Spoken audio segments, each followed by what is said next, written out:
अपना next chapter है जी application of derivatives. वो आर्टिकल नंबर 3 करवाने जा रहे हैं। आर्टिकल नंबर 1 एंड 2 जोड़े ने सिलेबस चो अजे स्किप ने, ठीक है। जेकर वो इनकलूड होंगे तो आप उन्होंने वीडियो जी बना के अपलोड कर देवांगे।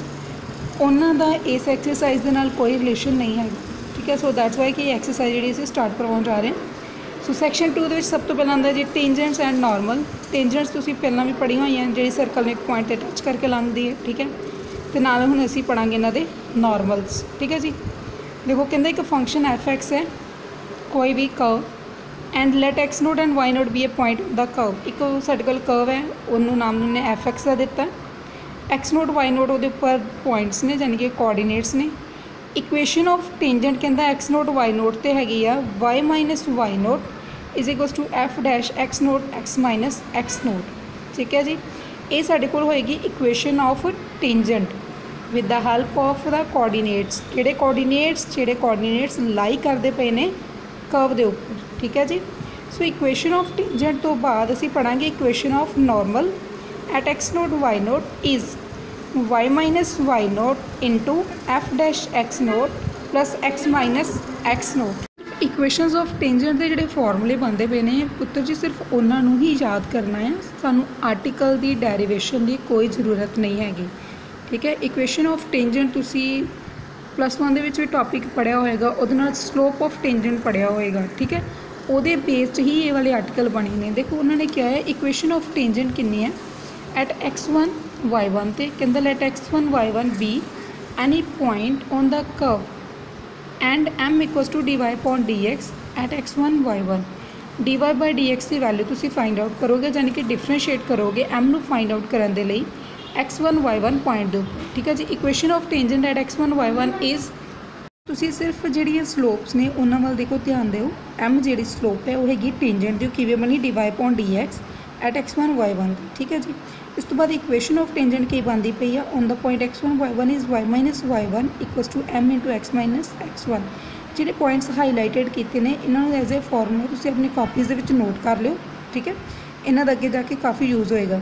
उस बाद आती है नॉर्मल। नॉर्मल किवें फाइंड आउट करी दी है, जेकर तुसी टेंजेंट की स्लोप फाइंड आउट की है वो मल्टीप्लीकेटिव इनवर्स कर दो, ठीक है। यानी कि इनवर्स करके साइन लगा दो नाल माइनस का, तो ओके दी स्लोप बन जाती है नॉर्मल की। तो नॉर्मल की इक्वेशन किवें फाइंड आउट करी दी है, y minus y1 is equals to -1 upon m into x minus x1। कहने का मतलब है कि जेकर इक्वेशन के आ वाली जगह पर m है तो इक्वेशन ऑफ टेंजेंट है, जेकर -1 अपॉन m है तो इक्वेशन ऑफ नॉर्मल है, ठीक है जी। ये बेस्ड आप एक एग्जाम्पल करते हैं।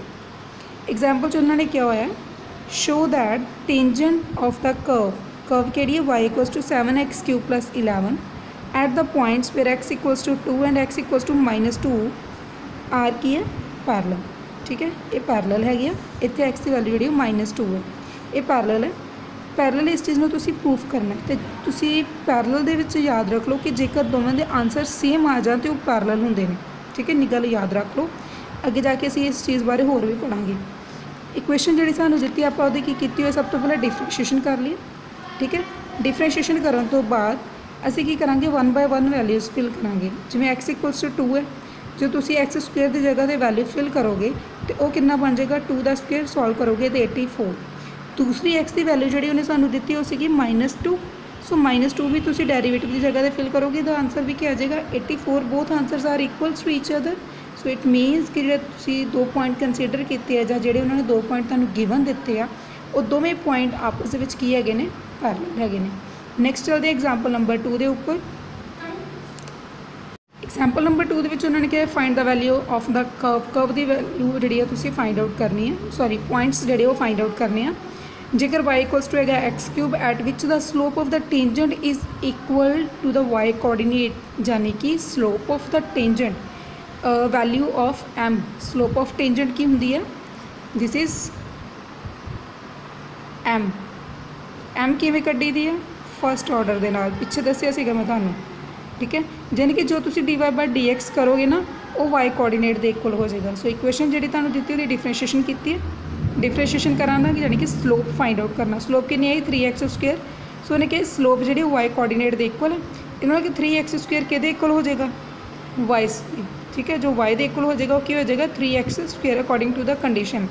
ਅਸੀਂ ਕੀ ਕੀਤਾ, 2 पॉइंट कंसीडर कर ले x1 ਤੇ y1 ਜਿਹੜੇ कि उस कर्व ਦੇ ਉੱਪਰ ਹੈਗੇ, क्योंकि ਉਹਨੇ पॉइंट ਸਾਨੂੰ गिवन नहीं ਦਿੱਤੇ ਹੋਏ, ਇਸ ਕਰਕੇ ਸਾਨੂੰ खुद पॉइंट ਜਿਹੜੇ कंसीडर करने पैणगे।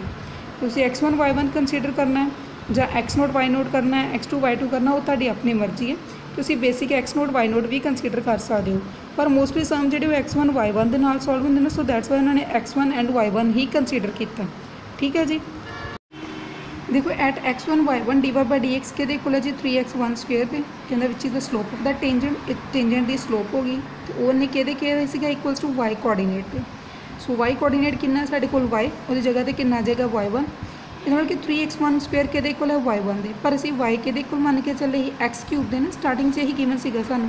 सो y की जगह पर क्या आ जाएगा y1, ये मतलब कि y1 के कोल x1 क्यूब दे, वो वैल्यू इतने फिल कर देंगे। जो तुम वैल्यू फिल करोगे आ जाएगा x1 cube equals to 3x1 square.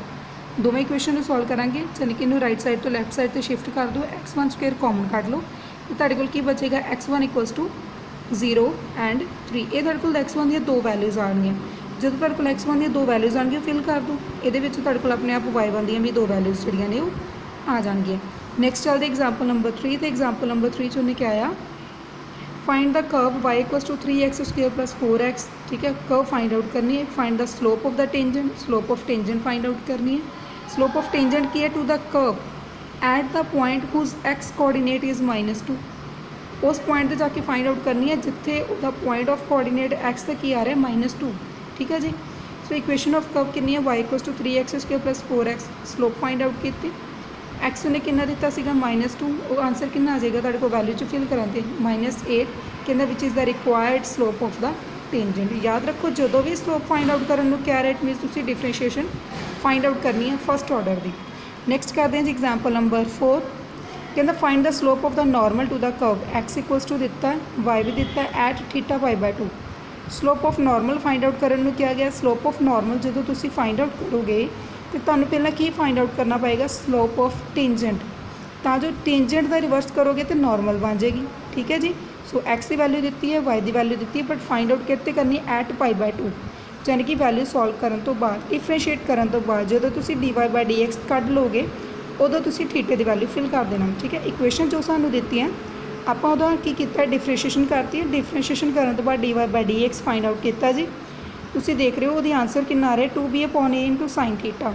हुण साडे कोल थीटे की वैल्यू कितनी आ गई π/2।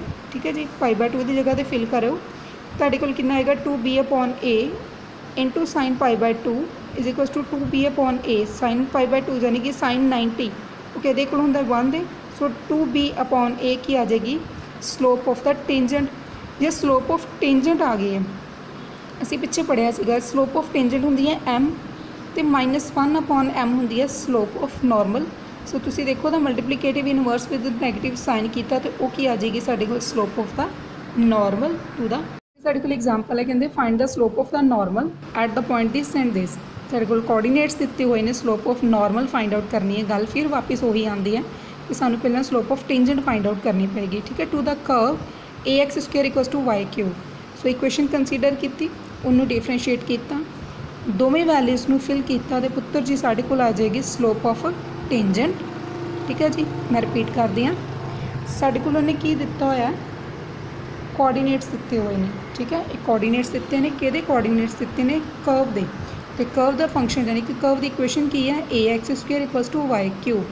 ठीक है, असी इन्हूं डिफरेंशिएट किया, डिफरेंशिएट करने तो बाद असी की करांगे, ये जिहड़ियां ने 2 वैल्यूज़ दित्तियां ने यानी कि x तो y की 2 वैल्यू साढ़े को ने, वो कोऑर्डिनेट दोवें फिल कर दोगे, एक्सपैंड करोगे, इक्वेशन का आंसर आएगा 2/3m। क्लीयर है, स्लोप ऑफ टेंजेंट आ गई 2/3m, स्लोप ऑफ नॉर्मल मैं हुणे दस्सिया सीगा, रिपीट कर रही हाँ। याद रखो जेकर स्लोप ऑफ टेंजेंट m है तो स्लोप ऑफ नॉर्मल -1/m होएगी, सॉल्व कर दोगे रिवर्स हो जाएगा, कितना आ जाएगा -3m/2। This is the slope of normal. ठीक है जी, नैक्सट कर दे एग्जाम्पल नंबर 6। अगर तुहानूं किसी भी एग्जाम्पल कोई प्रॉब्लम आ रही है तुसी ग्रुप च भी पूछ सकते हो। ठीक है, जां तुसी इत्थे भी कमेंट करके दस सकते हो कि किहड़े पॉइंट ते जां किहड़ी एग्जाम्पल दे विच तुहानूं प्रॉब्लम आ रही है। ठीक है जी, नैक्सट है जी find the equation of the tangent. हुण इक्वेशन ऑफ टेंजेंट आ गई, देखो टेंजेंट आई है तो साडे दिमाग 'च तां फॉर्मूला भी आ जाना चाहिए। टेंजेंट का फॉर्मूला हुंदा जी y - y1 is equals to dy/dx into x - x1। देखो dy अपॉन dx की जगह तो तुसीं m भी बोल सकते हो, ठीक है, जो dy बाई dx भी बोल सकते हो, दोवें इक्वेशन सही होंगी। आ इक्वेशन है slope at x equals to 1 तो फाइंड आउट करनी इक्वेशन। चलो जी सब तो पहले दी की किया उन्हें इक्वेशन कंसीडर की y equals to x power 4 minus 6x cube plus 13x square minus 10x plus y कहना at the point x equals to 1 करनी है। सो जेकर तुम x की वैल्यू ये 1 फिल करते होंगे ना ये को ऑटोमैटिकली y की वैल्यू आ जाएगी, क्योंकि equation of tangent find out करने के लिए सानू दोवें वैल्यूज़ चाहिए ने। इक्वेशन ऑफ टेंजेंट का फॉर्मूला मैं लिखन जा रही हूँ, तुसी भी नोट कर लियो। देखो y minus y1 equals to m x minus x1। So ये फॉर्मूला है। सो दैट्स वाई कि उन्हें जेकर x की वैल्यू साढ़े को हैगी तो वो की फाइंड आउट किया y1 की वैल्यू एज इन कोऑर्डिनेट लैके चलांगे जिन्हें असं एब्सीसा बोलते हैं। एब्सीसा साढ़े को आ गया, ऑर्डिनेट भी आ गया। सो पॉइंट बन गया 1 एंड 3, यानी कि y है 1 आ गया 3, x1 आ गया 1। हुण रह गया जी m, सिंपल है, पता है तुहानू कि किवें फाइंड आउट करना है, डिफरेंशिएशन कर दोगे, डिफरेंशिएशन करके दोवें वैल्यूज़ फिल कर दो 1 एंड 3, x तो y दोवें सॉल्व किए, आंसर आ गया 2 विच is the slope of the tangent. सारिया वैल्यूज़ y1 m तो x1 वैल्यूज़ में फॉर्मूले फिल कर दो, जो इक्वेशन सॉल्व करेगी ओके आ जाएगी इक्वेशन ऑफ द टेंजेंट। ठीक है जी। नैक्सट एग्जाम्पल नंबर 7 पर चलते हैं। बहुत ईजी एग्जाम्पल है, कहता equation of the normal Y square equals to 4x at the point 1 and 2। सारा सम खुद ही सॉल्व कर दिता उन्हें, सानू कुछ करने की लोड़ ही नहीं। देखो इक्वेशन ऑफ दिता y square equals to 4x, differentiation की d y upon d x आ गया, ये आ गया जी 2 अपॉन वाई। ठीक है जी, 2 अपॉन वाई आ गया। हूँ तुम सोचोगे कि मैम इतने तो वाई आ गया तो वाई कितना खत्म करेंगे, साढ़े को वैल्यू हैगी 1 एंड 2, वो 1 एंड 2 सॉल्व करेंगे, यानी कि वाई की जगह तो वैल्यू फिल कर दोगे 2।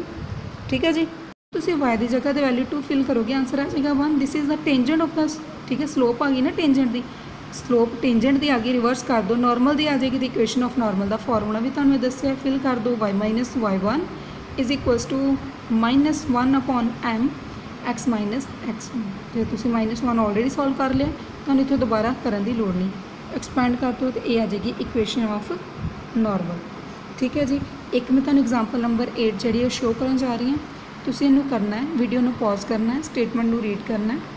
ठीक है, तो देखना है कि किहड़ियां वैल्यूज़ की दित्तियां ने, किवें सम सॉल्व होएगा, ट्राई करना है। जेकर सम ना सॉल्व होएगा, एग्जाम्पल कोई डाउट होएगा तो तुम पूछ सकते हो। ठीक है जी। एग्जाम्पल नंबर 8 देख लो, तुम स्क्रीनशॉट ले लो जिन्होंने को बुक्स वगैरह अवेलेबल नहीं हैगियां।